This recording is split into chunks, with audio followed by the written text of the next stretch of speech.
One story ৬৬ জোনা ১ থেকে ৪ অধ্যায়। জোনা, আমি কি দয়া প্রদর্শন করব না? ভাববাদীদের ১৭টি গ্রন্থের মধ্যে ৩টি গ্রন্থ অইহুদি জাতিদের প্রতি ঈশ্বরের বাক্য ঘোষণা করেছে। ওবদীয় গ্রন্থে ইদোম জাতির বিরুদ্ধে ঈশ্বরের বিচার ঘোষণা করা হয়েছে। জোনার গ্রন্থে অসুরের রাজধানী নিনবীর বিরুদ্ধে ঈশ্বরের বাক্য এসেছে এবং নহুম আবার অসুরের প্রতি ঈশ্বরের বিচার ঘোষণার জন্য ব্যবহৃত হয়েছেন। ভাববাদী জোনাকে ঈশ্বর ডাকলেন যাতে তিনি অসুরের রাজধানী নিনবীতে গিয়ে ঈশ্বরের বাক্য প্রচার করেন। এরপরেই দক্ষিণ জিহুদার বাসিন্দা হলেও উত্তর ইসরায়েলে ঈশ্বরের বাক্য প্রচারকারী ভাববাদী আমোসের আবির্ভাব ঘটে। এরপর ভাববাদী হোসেও তার কাজ শুরু করেন এবং উত্তর ইসরায়েলের পতন পর্যন্ত ঈশ্বরের বাক্য ঘোষণা করেন। ঐতিহাসিকভাবে এই সময়টি ছিল জারুবিয়াম দ্বিতীয়ের রাজত্বের শেষ পর্যায়ে, যখন উত্তর ইসরায়েল সামরিক ও অর্থনৈতিক উভয় দিক থেকেই তাদের সর্বোচ্চ সমৃদ্ধির শিখরে অবস্থান করছিল। কিন্তু সামরিক শক্তি ও আর্থিক প্রাচুর্য তাদেরকে ঈশ্বর থেকে দূরে সরিয়ে দেয়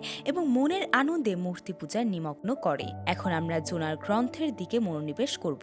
প্রভুর বাক্য জোনার প্রতি এলো। এখন প্রভুর বাক্যটি কি ছিল তা দেখার পূর্বে একটি গুরুত্বপূর্ণ সত্য হল, ঈশ্বরের বাক্য আসে ঈশ্বরের মনোনীত মানুষের কাছে। কোনো পূর্বসম্মতি, অনুমতি বা পরামর্শ ব্যতিরেকে কোনো আগাম ঘোষণা ছাড়াই ঈশ্বর তার পরিপূর্ণ সিদ্ধান্ত তার মানুষকে তার সময় জানিয়ে দেন। অন্যান্য ভাববাদীর ক্ষেত্রেও আমরা একই সত্য দেখি। জিরোমিয়ের ক্ষেত্রে, হগয়ের ক্ষেত্রে এবং সখরিয়ের ক্ষেত্রে। বাইবেলের আরও বহু মহান ব্যক্তির কাছেও ঈশ্বর বিভিন্ন উপায়ে তার বাক্য প্রেরণ করেছেন। অব্রাহাম, জোসেফ, মোশে, শমুয়েল, দাউদ, পিতর এবং পৌল। কেননা ঈশ্বরের ডাকে কোনো অনুতাপ নেই। বিশেষত জোনার গ্রন্থে আমরা স্পষ্টভাবে দেখতে পাই, ঈশ্বরের যে কোনো আহ্বানে মানুষের কাছ থেকে মূল যে বিষয়টি প্রত্যাশিত তা হল নিঃশর্ত আজ্ঞা পালন। যাও এবং প্রচার করো। ঈশ্বর জোনাকে বললেন, তুমি উঠে মহানগর নিনবীতে যাও এবং তার বিরুদ্ধে ঘোষণাপত্র প্রকাশ করো, কারণ তাদের পাপাচার আমার সামনে উঠেছে। জোনার কাছে এটি ছিল অতি কঠিন ও মানসিকভাবে জটিল এক আদেশ।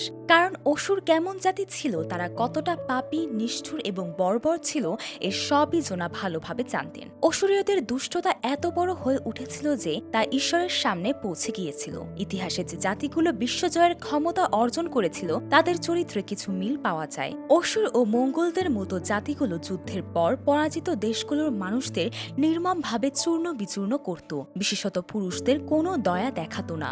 অসুরীয়রা যুদ্ধবন্দীদের জীবন্ত চামড়া ছাড়াতো। মঙ্গলরা মানুষের মাথার খুলে জমিয়ে পাহাড় তৈরি করে পরবর্তী দেশ আক্রমণ করত। এমন সব নিষ্ঠুর সাম্রাজ্যগুলোর আরেকটি সাধারণ বৈশিষ্ট্য, তারা ইতিহাসে দীর্ঘস্থায়ী হয়নি। বিপরীতে গ্রিস ও রোমের মতো সাম্রাজ্য পরাজিত জাতিগুলোকে গ্রহণ, সহিষ্ণুতা ও প্রশাসনিক দক্ষতার মাধ্যমে শক্তিশালী সাম্রাজ্যে পরিণত হয়েছিল। বলা হয়, আলেকজান্ডারের নেতৃত্বে গ্রিক সেনাবাহিনীর সংখ্যা মূলভূমি থেকে যাত্রার সময় ছিল প্রায় ৩০,০০০, কিন্তু দেশ জয় করার সাথে সাথে সেই সংখ্যা আরও বৃদ্ধি পেয়েছিল, কারণ তারা আত্মসমর্পণকারী জাতিদের অন্তর্ভুক্ত করত। জোনা জানতেন অসুরীয়রা ছিল অত্যন্ত পাপাচারী, নির্মম এবং তারা ধীরে ধীরে উত্তর ইসরায়েলকে চাপে ফেলছিল। তাই ঈশ্বরের এমন আদেশ তার কাছে সহজ ছিল না। প্রভুর কাছ থেকে পলায়ন। জোনা প্রভুর কাছ থেকে পালিয়ে যাওয়ার চেষ্টা করলেন। তিনি নিনবীর দিকে না গিয়ে তর্শিসগামী একটি জাহাজ পেলেন। নিনবী এবং তর্শিস ছিল পরস্পরের বিপরীত দিকে। নিনবী ছিল উত্তর ইসরায়েলের রাজধানী সমরিয়ার উত্তর পূর্ব দিকে প্রায় ৭৫০ কিলোমিটার দূরে, আর তর্শিস ছিল ভূমধ্য সাগরের পশ্চিম প্রান্তে প্রায় ৩,২০০ কিলোমিটার দূরে। জোনা যতদূর সম্ভব ঈশ্বরের ডাক থেকে দূরে পালাতে চাইলেন। তিনি ভাবলেন এতে হয়তো ঈশ্বরকে এড়ানো সম্ভব হবে, কিন্তু এটি ছিল একজন ভাববাদীর পক্ষেও চরম মূর্খতা। শাস্ত্র বলে, আমি তোমার আত্মা হইতে কোথায় যাইব, তোমার সাক্ষাৎ হইতে কোথায় পলাইব? যদি স্বর্গে গিয়া উঠি সেখানে তুমি, যদি পাতালের শয্যাপাতি দেখো সেখানেও তুমি, যদি অরুণের পক্ষ অবলম্বন করি, যদি সমুদ্রের পরপ্রান্তে বাস করি, সেখানেও তোমার হস্ত আমাকে চালাইবে, তোমার দক্ষিণ হস্ত আমাকে ধরিবে। গীতসংহিতা ১৩৯ অধ্যায় ৭ থেকে ১০ পদ। ঈশ্বরকে কেউ এড়াতে পারে না। যাকোবও একসময় ঈশ্বরও এশোর কাছ থেকে পালিয়েছিল, কিন্তু ২০ বছর পরে ঈশ্বরই তাকে আবার ফিরিয়ে আনলেন। ঈশ্বর কখনো হাল ছাড়েন না।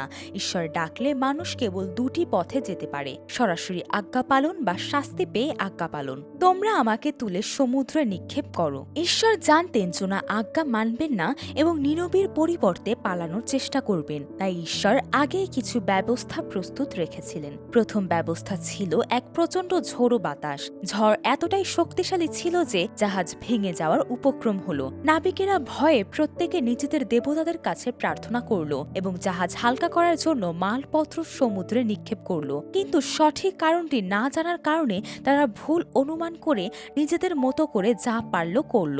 জাহাজের নাবিক জোনাকে জাগিয়ে তুললেন এবং তাকে বললেন সে যেন তার ঈশ্বরের কাছে প্রার্থনা করে। বহু দেবতার পূজারীরা সব ধরনের সম্ভাবনা চেষ্টা করছিল, কিন্তু কোনো দেবতা তাদের রক্ষা করল না। তাই অবশেষে তারা গুলিবাট করল ঝড়ের প্রকৃত কারণ জানতে। গুলিবাট পড়ল জোনার উপর। তখন জোনা স্বীকার করলেন যে তিনি ঈশ্বরের আদেশ অমান্য করেছেন এবং এই বিপদ তার কারণেই এসেছে। ইতিহাসে একজন মানুষের কারণে জাতি আশীর্বাদিত বা বিপদগ্রস্ত হয়েছে এমন উদাহরণও আমরা পাই।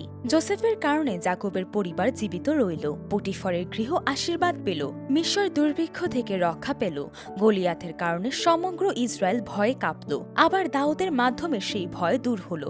আদমের কারণে পাপ ও মৃত্যু পৃথিবীতে প্রবেশ করল, আর একমাত্র মানুষ যীশুখ্রিস্টের অনুগ্রহে অনেকেই জীবন পেল। অবশেষে জোনা নাবিকদের বললেন, তোমরা আমাকে তুলে সমুদ্রে নিক্ষেপ করলেই সাগর শান্ত হবে। তারা সর্বোচ্চ চেষ্টা করেও যখন ঝড় মোকাবেলা করতে পারল না, তখন শেষ পর্যন্ত তারা জোনাকে সমুদ্রে ফেলে দিল, আর সঙ্গে সঙ্গে সাগর শান্ত হলো। এখানে ঈশ্বরের প্রস্তুত করা দ্বিতীয় ব্যবস্থার সূচনা। প্রভু এক মহা মাছ প্রস্তুত করলেন। ঈশ্বর জানতেন যে তার আদেশ পাওয়ার পর জোনা নিনবীর পরিবর্তে তর্শিসে যাবে, এবং তিনি আরও জানতেন যে একসময় জোনা সমুদ্রে নিক্ষিপ্ত হবেন। তাই ঈশ্বর বহু আগেই একটি মহা মাছ প্রস্তুত করেছিলেন। মহা মাছ তিমি নয়। বাইবেল কেবল এটিকে একটি বড় মাছ হিসেবেই উল্লেখ করে, যা জোনাকে 3 দিন 3 রাত ধরে ধারণ করতে পারে এবং যেখানে তিনি 3 দিন বেঁচে থাকতে পারেন। শাস্ত্রে লেখা আছে, সেই মৎস্যের উদরে জোনা 3 দিন ও 3 রাত্রি যাপন করিলেন। জোনা 1:17 পদ। যখন ফরিসিরা ও শাস্ত্রবিদেরা যিশুকে বলেছিল, গুরু, আমরা আপনার কাছ থেকে একটি আশ্চর্য চিহ্ন দেখতে চাই, তখন যিশু বললেন, তিনি উত্তর করিয়া তাহাদিগকে কহিলেন, এই কালের দুষ্ট ও ব্যভিচারী লোকে চিহ্নের অন্বেষণ করে, কিন্তু জোনা ভাববাদীর চিহ্ন ছাড়া আর কোনো চিহ্ন ইহাদিগকে দেওয়া যাইবে না। কারণ জোনা যেমন 3 দিবারাত্র বৃহৎ মৎস্যের উদরে ছিলেন, তেমনি মনুষ্যপুত্র 3 দিবারাত্র পৃথিবীর গর্ভে থাকিবেন। মথি 12:39-40 পদ। অর্থাৎ জোনার জীবনে যিশুর প্রতিনিধিত্ব ছিল তার ব্যক্তিগত চরিত্র বা বিশ্বাসের কারণে নয়, বরং সেই ঘটনাটির কারণে যেখানে তিনি 3 দিন 3 রাত মাছের পেটে অবস্থান করেছিলেন।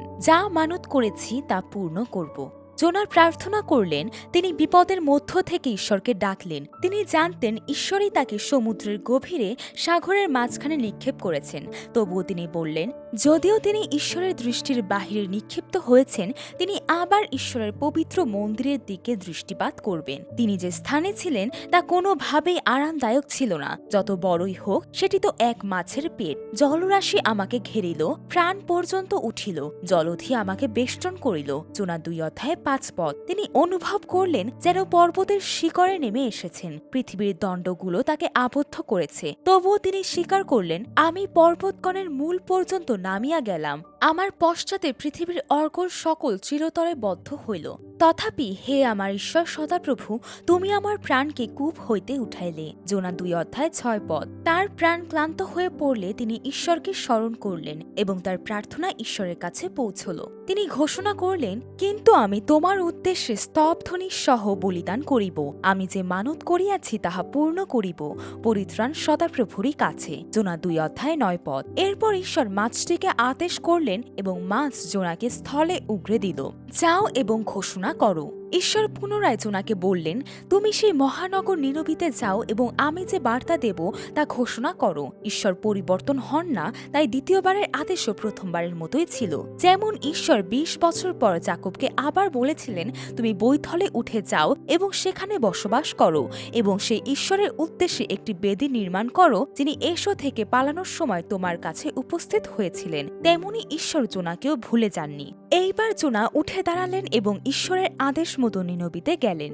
প্রথম দিনেই জোনার ঘোষণা। অসুরীয় রাজধানী নিনবী ছিল এত বড় শহর যে সেটি অতিক্রম করতে 3 দিন সময় লাগ। যদিও জোনা এখন আনুগত্যের স্থানে দাঁড়িয়ে আছেন বলে মনে হয়, তার অন্তর এখনও অসন্তুষ্ট। তিনি দেহগতভাবে সেখানে আছেন, বাক্য ঘোষণা করছেন, কিন্তু তার মন সেই কাজে যুক্ত নয়। কারণ তিনি 3 দিনের পথ একদিনে অতিক্রম করে শুধু এই বার্তাই ঘোষণা করলেন, আর 40 দিন তারপর নিনবী উৎখাত হবে। তবু ঈশ্বর জোনার সেই অসম্পূর্ণ আনুগত্যের মধ্য দিয়ে কাজ করলেন। জোনা উঠে ঘোষণা করলেন, কিন্তু মনোভাব ছিল অনাগ্রহের। তিনি শুধু এতটুকুই করলেন যাতে ঈশ্বর তাকে শাস্তি না দেন। একই সঙ্গে তিনি চাননি নিনবী এই ভয়ঙ্কর অসুরীয় রাজধানী অনুতাপ করুক এবং ক্ষমাপ্রাপ্ত হোক। তিনি সেই এক ঢিলে 2 পাখি মারার চেষ্টা করছিলেন। কিন্তু ঈশ্বর ইতিমধ্যে নিনবীবাসীর অন্তরে ভয় ও অনুশোচনার বীজ রোপণ করেছিলেন। জোনার বাক্য শোনা মাত্র তারা ঈশ্বরে বিশ্বাস করল। তারা উপবাস ঘোষণা করল এবং বড় থেকে ছোট সবাই শোক বস্ত্র পরল। সংবাদ রাজা পর্যন্ত পৌঁছলে তিনিও সিংহাসন ছেড়ে দাঁড়ালেন, রাজকীয় বস্ত্র খুলে শোক বস্ত্র পরলেন এবং ধুলায় বসে গেলেন।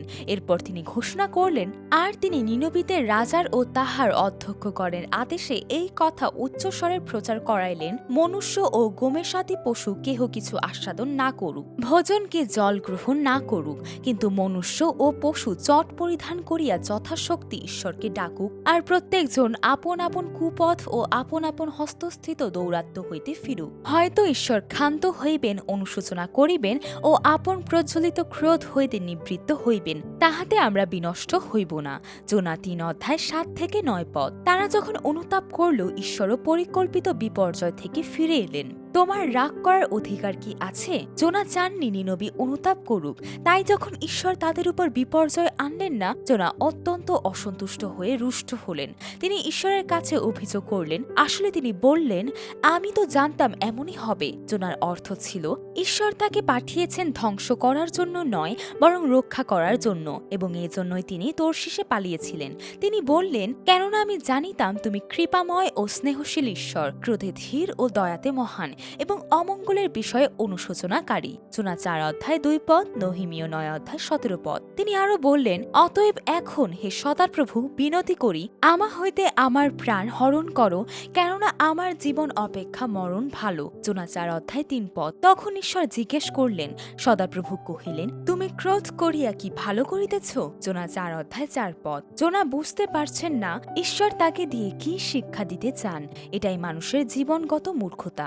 আমি কি সেই মহানগরীর জন্য দয়া করব না? জোনা শহরের বাইরে গিয়ে একটি ছাউনি বানালেন এবং অপেক্ষা করতে লাগলেন নিনবী সত্যি ধ্বংস হবে কিনা। তখন ঈশ্বর মহা বাতাস ও মহা মাছের পরে তৃতীয় প্রস্তুতি হিসেবে একটি লতা জন্মালেন, যাতে জোনা ছায়া পায়।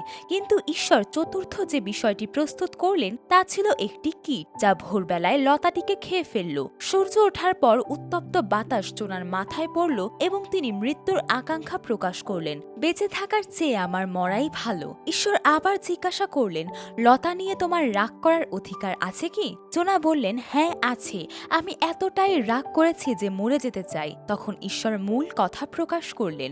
সদাপ্রভু কহিলেন, তুমি এই এরণ্ড গাছের নিমিত্ত কোনো শ্রম করো নাই এবং এটা বাড়াও নাই।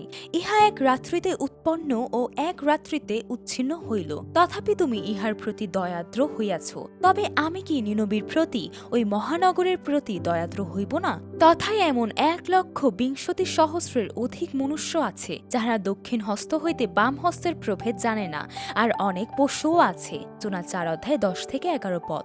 এটাই সার কথা। জোনার বড় ভুল ছিল, তিনি ঈশ্বর যা বলতে চান তা ধরতে পারেননি। তিনি নিজের মানদণ্ডে আবদ্ধ ছিলেন। তিনি ভেবেছিলেন নিনবী অধার্মিক, তাই তারা রক্ষা পাওয়ার যোগ্য নয়। কিন্তু ঈশ্বরের উদ্দেশ্য আরও বৃহৎ। ঈশ্বর জোনাকে পাঠিয়েছিলেন অসুরের রাজধানীতে, কারণ নিনবী অসুরের প্রতিনিধিত্ব করে।